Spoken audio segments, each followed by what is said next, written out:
ನಮಸ್ಕಾರ ವೀಕ್ಷಕರೇ, ನಾನು ಡಾಕ್ಟರ್ ಅನಿತಾ ಭಟ್, ಶತಾಯು ಆಯುರ್ವೇದ ಮುಖ್ಯಸ್ಥೆ. ಇವತ್ತಿನ ಈ ಸಂಚಿಕೆಯಲ್ಲಿ ನಾವು ಮಾತಾಡ್ತಾ ಇರೋದು ಮೂಳೆ ಸವೆತ ಮತ್ತು ಮೂಳೆ ಸಂಧಿವಾತ ಅಂತ ಏನು ಹೇಳ್ತೀವಿ, ಆರ್ಥ್ರೈಟಿಸ್ ಅಂತ ಹೇಳ್ತೀವಿ, ಇದನ್ನು ಹೇಗೆ 7 ದಿನಗಳಲ್ಲೇ ಗುಣಪಡಿಸಬಹುದು ಅಂತ. ಸೊ ಬಹಳಷ್ಟು ಜನ ಮುಂಚೆ ಏನಾಗ್ತಿತ್ತು, ಹಳೆ ಕಾಲದಲ್ಲಿ ತುಂಬ ಏಜ್ ಆದರೆ ಒಂದು 60-70 ವರ್ಷ ಆದಮೇಲೆ ಸಂಧಿ ನೋವು ಬರುವಂಥದ್ದು, ಆರ್ಥ್ರೈಟಿಸ್ನ ಸಮಸ್ಯೆ ಬರೋದು, ಮಂಡಿ ನೋವು ಬರುವಂಥದ್ದು ತುಂಬ ಕಾಮನ್ ಆಗಿತ್ತು. ಇತ್ತೀಚಿನ ದಿನಗಳಲ್ಲಿ ನಮ್ಮ ಲೈಫ್ ಸ್ಟೈಲ್ ಹ್ಯಾಬಿಟ್ ಇರಬಹುದು ಅಥವಾ ನಾವು ಕಂಟಿನ್ಯೂಸ್ ಕುತ್ಕೊಂಡು ಕೆಲಸ ಮಾಡೋದ್ರಿಂದ ನಮ್ಮ ಮೂಳೆ ಸವೆತ ಅನ್ನೋದು ಅಥವಾ ಮಂಡಿ ನೋವು ಅನ್ನೋದು ಬಹಳ 35-40 ವರ್ಷದ ಒಳಗಡೆನೇ ಈ ಸಮಸ್ಯೆ ಬರ್ತಾ ಇದೆ.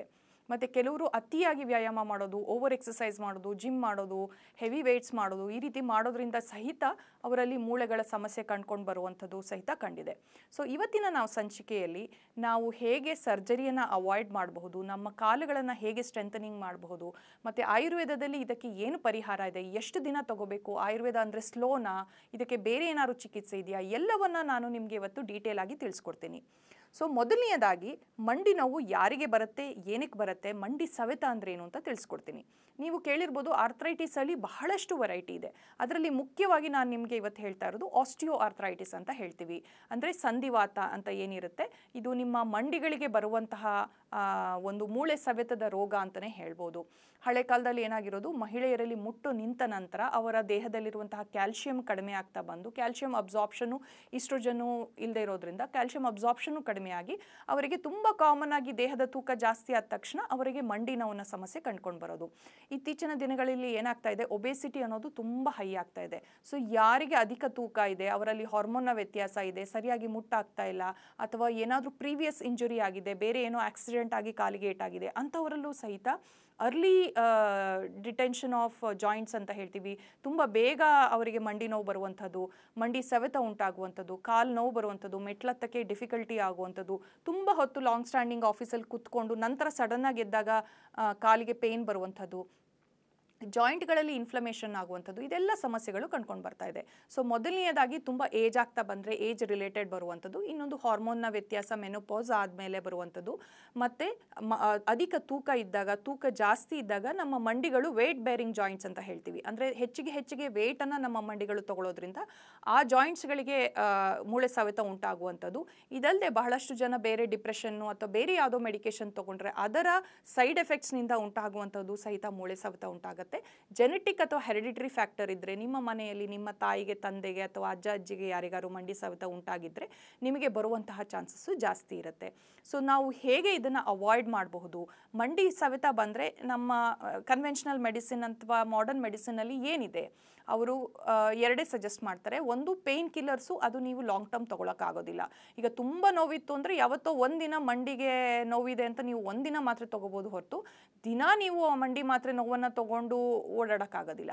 ಸೊ ಹಾಗಾಗಿ ಇದಕ್ಕಿರುವಂತಹ ಆಪ್ಷನ್ ಏನು, ಬೇರೆ ಸರ್ಜರಿ ಹೇಳ್ತಾರೆ. ಸರ್ಜರಿನೂ ಎಲ್ಲರಿಗೂ ಅಡ್ವೈಸ್ ಮಾಡೋಕ್ಕೆ ನಾವು ಆಗೋದಿಲ್ಲ.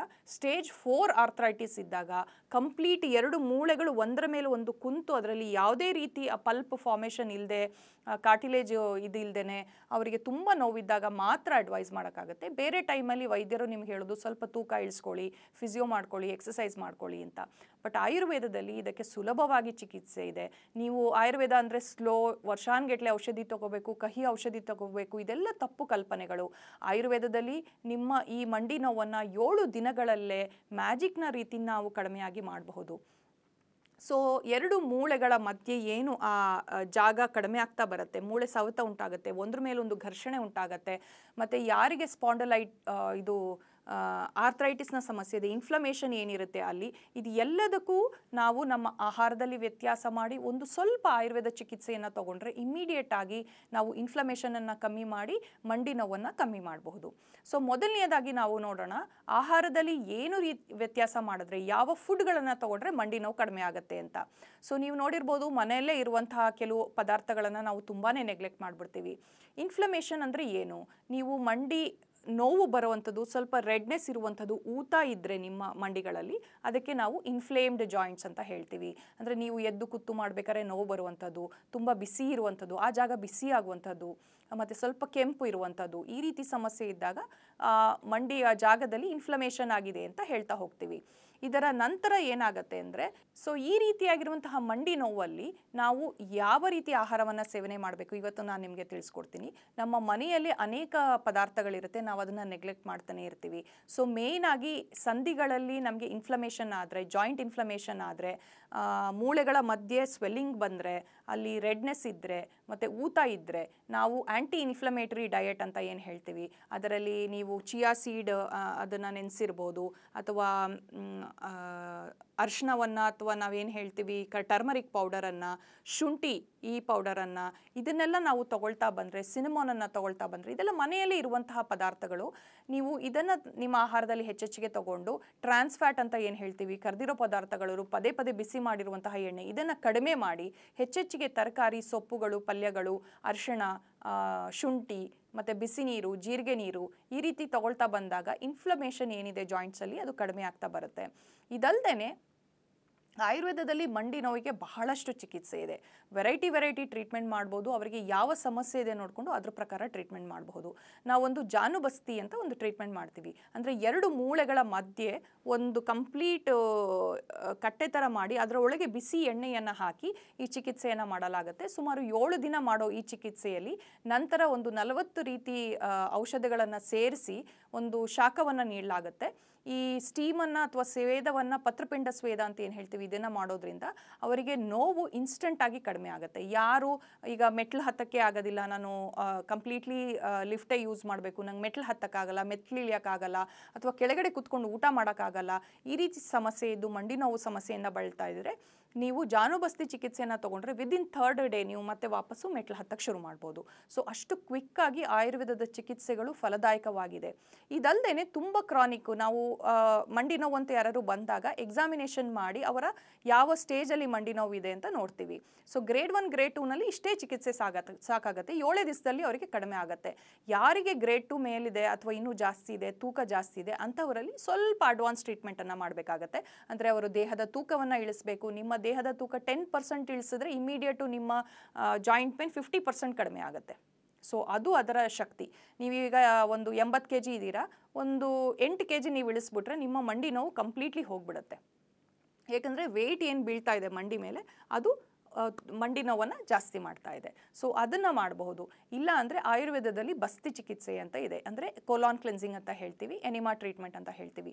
ಈ ಚಿಕಿತ್ಸೆ ಮಾಡೋದ್ರಿಂದ ಸಹಿತ ಮತ್ತೆ ಮುಂದೆ ಫ್ಯೂಚರಲ್ಲಿ ಡ್ಯಾಮೇಜ್ ಆಗದೆ ಇರೋ ರೀತಿ, ಯಾವುದೇ ರೀತಿ ಮಂಡಿ ಸವೆತ ಉಂಟಾಗೋ ರೀತಿ, ಈಗ ಯಾರಿಗೆ 30, 35, 40 ವರ್ಷದಲ್ಲೇ ಮಂಡಿ ನೋವು ಬಂದಿದೆ ಅವರು 60, 70 ವರ್ಷ ಆಗೋಷ್ಟೊತ್ತಿಗೆ ಕಂಪಲ್ಸರಿ ಅವರು ಮಂಡಿ ತುಂಬಾ ಹಾಳಾಗೋಗಿರುತ್ತೆ. ಸೊ ಫರ್ದರ್ ಡ್ಯಾಮೇಜ್ ಆಗದೆ ಇರೋ ರೀತಿ ಆಯುರ್ವೇದದಲ್ಲಿ ಬಹಳ ಚಿಕಿತ್ಸೆಗಳಿದೆ. ಸೊ ಇದರಲ್ಲಿ ಕಂಪ್ಲೀಟ್ಲಿ ನಿಮ್ಮ ಮಂಡಿಯ ನೋವನ್ನು ನಿವಾರಣೆ ಮಾಡಬಹುದು. ಜೊತೆಗೆ ಮತ್ತೆ ಮಂಡಿ ಸವೆತ ಉಂಟಾಗದೇ ಇರೋ ರೀತಿ, ಮೂಳೆ ಸವೆತ ಉಂಟಾಗದೇ ಇರೋ ರೀತಿ ಸಹಿತ ಔಷಧಿಯನ್ನು ತಗೋಬಹುದು. ಇದಲ್ಲದೆ ನೀವು ಆಯುರ್ವೇದದಲ್ಲಿ ಕೇಳಿರಬಹುದು ಗುಗ್ಗುಲು ಅನ್ನೋ ಒಂದು ಔಷಧಿ ಇದೆ. ಅಂದರೆ ನಾವು ಬಹಳಷ್ಟು ಆಯುರ್ವೇದದ ಔಷಧಿಗಳಲ್ಲಿ ಇದನ್ನು ಬಳಸ್ತಾ ಹೋಗ್ತೀವಿ. ಇದು ಒಂದು ರಸಾಯನ, ಅಂದರೆ ಮೂಳೆಗಳಿಗೆ ಶಕ್ತಿ ಕೊಡುವಂತಹ ಒಂದು ಔಷಧಿ ಅಂತಲೇ ಹೇಳ್ಬೋದು. ಶಲ್ಲಕ್ಕಿ ಅಂತ ಇನ್ನೊಂದು ಹರ್ಬಿದೆ, ಇದು ಸಹಿತ ನಿಮ್ಮ ಮೂಳೆಗಳಿಗೆ ಬಲವನ್ನು ಕೊಡುವಂತಹ ಔಷಧಿ ಇರಬಹುದು. ಯಾರಿಗೆ ಮೂಳೆ ನೋವಿದೆ ಅಂಥವರು ಆಹಾರದಲ್ಲಿ ಕ್ಯಾಲ್ಸಿಯಂ ಹೆಚ್ಚಿಗೆ ಇರುವಂತಹ ಪದಾರ್ಥಗಳು, ಕ್ಯಾಲ್ಸಿಯಂ ಜಾಸ್ತಿ ಅಂದರೆ ಮೈಂಡಿಗೆ ಬರುವಂಥದ್ದು ಬರೀ ಹಾಲು ಹಾಲು ಒಂದೇ ಅಲ್ಲ, ಕ್ಯಾಲ್ಸಿಯಂ ಹೆಚ್ಚಿಗೆ ಇರುವಂತಹ ಪಾಲಕ್ ಸೊಪ್ಪು ಇರಬಹುದು, ಅಥವಾ ಎಳ್ಳಿನಲ್ಲಿ ಹೆಚ್ಚೆಚ್ಚಿಗೆ ಅಂಶ ಕ್ಯಾಲ್ಸಿಯಂ ಇರುವಂಥದ್ದು, ನಾವು ರಾಗಿ ಮುದ್ದೆಯನ್ನು ಅಥವಾ ರಾಗಿ ದೋಸೆಯನ್ನು ಮಾಡ್ಕೊಂಡು ತಿಂದರೆ ಅದರಲ್ಲೂ ಸಹಿತ ಹೆಚ್ಚಿಗೆ ಕ್ಯಾಲ್ಸಿಯಂ ಇರುವಂತಹ ಅಂಶಗಳಿದೆ. ಅದಕ್ಕೆ ಅಬ್ಸಾರ್ಪ್ಷನಿಗೆ ವಿಟಮಿನ್ ಸಿ ಅಂದರೆ ಸ್ವಲ್ಪ ನಿಂಬೆಹಣ್ಣನ್ನು ಹಾಕ್ಕೊಂಡು ತಗೊಳ್ಳೋದ್ರಿಂದ ನಿಮ್ಮ ಜಾಯಿಂಟಿಗೆ ಅಥವಾ ಏನು ಅಸ್ಥಿ ಪೋಷಣೆಯನ್ನು ಏನು ಮಾಡಬೇಕು ಜಾಯಿಂಟ್ ಮೂಳೆ ಸವೆತದಲ್ಲಿ ಅದಕ್ಕೆ ಸಹಿತ ಫಲಕಾರಿಯಾಗ್ತಾ ಹೋಗುತ್ತೆ.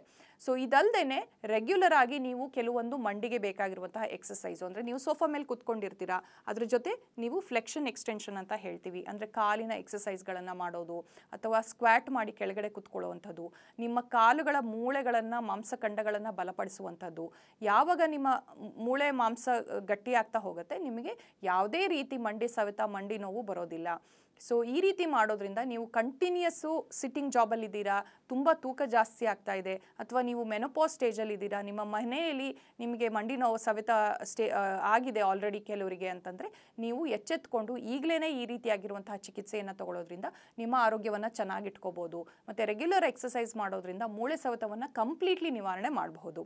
ಸೊ ನಮ್ಮಲ್ಲಿ ಎಷ್ಟೊಂದು ಜನ ಬೆನ್ನು ನೋವಿನ ಸರ್ಜರಿಗೆ ಬಂದಿರ್ತಾರೆ, ಅಥವಾ ಮೂಳೆ ಸವೆತ ಅಂತ ಸರ್ಜರಿ ಅಡ್ವೈಸ್ ಮಾಡಿರ್ತಾರೆ. ಅಂಥವರು ಬಂದು ಬರೀ 7 ರಿಂದ 14 ದಿನಗಳಲ್ಲಿ ಅವರು ಕಂಪ್ಲೀಟಾಗಿ ಈ ಚಿಕಿತ್ಸೆಯನ್ನು ತಗೊಂಡು ಕಂಪ್ಲೀಟ್ಲಿ ಗುಣಮುಖವಾಗಿದ್ದಾರೆ.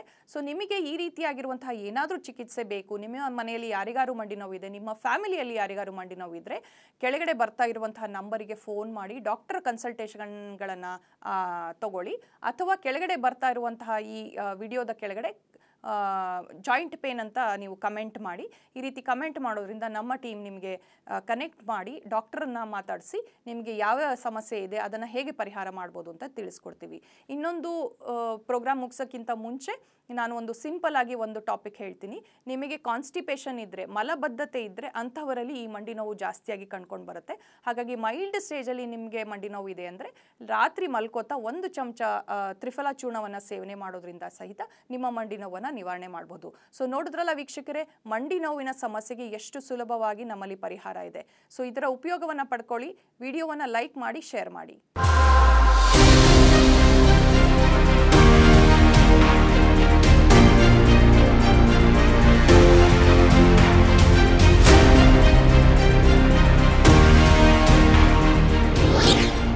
ಶತಾಯು ಆಯುರ್ವೇದ ಸೆಂಟರ್ ಸುಮಾರು 120 ವರ್ಷಗಳ ಇತಿಹಾಸ ಹೊಂದಿರುವಂತಹ ಈ ಆಯುರ್ವೇದ ಸೆಂಟರ್ ಆಯುರ್ವೇದ ಕ್ಷೇತ್ರದಲ್ಲಿ ಮಹತ್ತರವಾದ ಸಾಧನೆ ಮಾಡಿದೆ.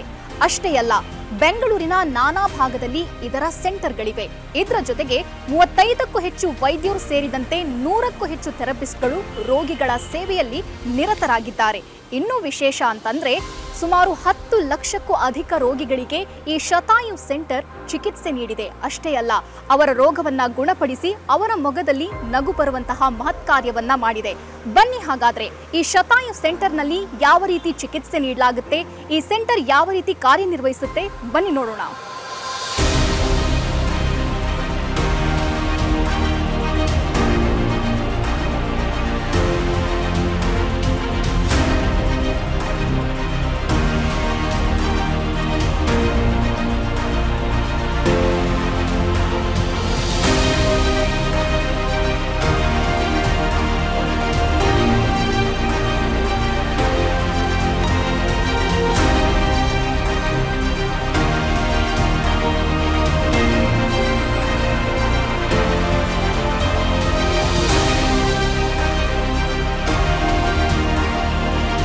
ನೋಡಿದ್ರಲ್ಲ, ಶತಾಯು ಆಯುರ್ವೇದ ಕ್ಲಿನಿಕ್ ಯಾವ ರೀತಿ ಕಾರ್ಯನಿರ್ವಹಿಸುತ್ತೆ, ಉತ್ತಮವಾದ ಚಿಕಿತ್ಸೆ ನೀಡುತ್ತೆ ಅನ್ನೋದನ್ನ.